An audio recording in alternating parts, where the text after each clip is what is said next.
Lionel Messi പോലത്തെ ഒരു താരത്തെ നമ്മൾ എന്ത് പറഞ്ഞിട്ടാ വിമർശിക്കാം? ഞാൻ പറയട്ടെ, അയാളെ കളി ലോകത്തേതൊരു താരത്തിനുണ്ട്. വളരെ നമ്മൾ ശരിക്കും സൗഭാഗ്യം ചെയ്ത ആളുകളാ.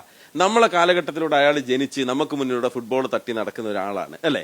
ലയണൽ മെസ്സിയെ പോലെ പന്തടക്കവും, ലയണൽ മെസ്സിയെ പോലെ പാസിംഗ് കൃത്യതയും, ലയണൽ മെസ്സിയെ പോലെ ഒരു കളി മെനയാനും തലയിൽ അത്രയേറെ ബുദ്ധിയുള്ള ഒരു താരം ഇന്ന് ലോകത്ത് ജീവിച്ചിരിപ്പില്ല. ഒരു സംശയം ആ കാര്യത്തിലില്ല.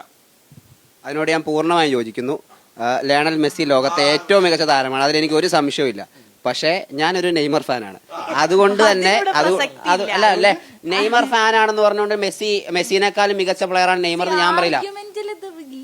ഇല്ല, മെസ്സി നിങ്ങൾ പറയാറുണ്ട് ഇല്ല, നമ്മൾ എവിടെയും പറയില്ല. ലോകകപ്പിൽ കളിച്ച ഒരു ടീമിനെ നമ്മൾ വിമർശിക്കില്ല, അതിലൊരു പ്ലേയേഴ്സിനെ ഇങ്ങനെ അല്ല മഹേഷ് ഒന്നും പറഞ്ഞത്. അല്ല, ഞാൻ പറയട്ടെ, ലയണൽ മെസ്സി ഓക്കെ, ഞങ്ങൾ അത് തന്നെ പറയുന്ന, അത് തന്നെയാ ഞങ്ങൾ പറഞ്ഞത്. ലയണൽ മെസ്സി എന്ന് പറയുന്ന പ്ലെയർ ഈ ലോകം കണ്ട ഏറ്റവും മികച്ച പ്ലെയർ ആണ്. ഇതിപ്പോ ഞാൻ ക്രിസ്ത്യാനോ റൊണാൾഡോനെ സപ്പോർട്ട് ചെയ്ത് പറഞ്ഞാൽ, നമ്മൾ ക്രിസ്ത്യാനോ റൊണാൾഡോയ്ക്ക് ഒരുപാട് ആരാധകരുണ്ട്, പക്ഷെ അന്നും പറഞ്ഞ് ക്രിസ്ത്യാനോ റൊണാൾഡോ ലോകത്തെ ഏറ്റവും മികച്ച താരമാണ് ഞാൻ പറയില്ല. നിങ്ങളുടെ പ്രശ്നം എന്താണെന്നറിയോ? നിങ്ങൾ പിന്നെ ഗ്രേറ്റസ്റ്റ് ഗോട്ടാണ് ലയണൽ മെസ്സി എന്ന് നിങ്ങൾ അംഗീകരിക്കും, പക്ഷെ അപ്പോൾ നിങ്ങൾ ഫിഫ ഫാൻ ബോയ് ആണ്.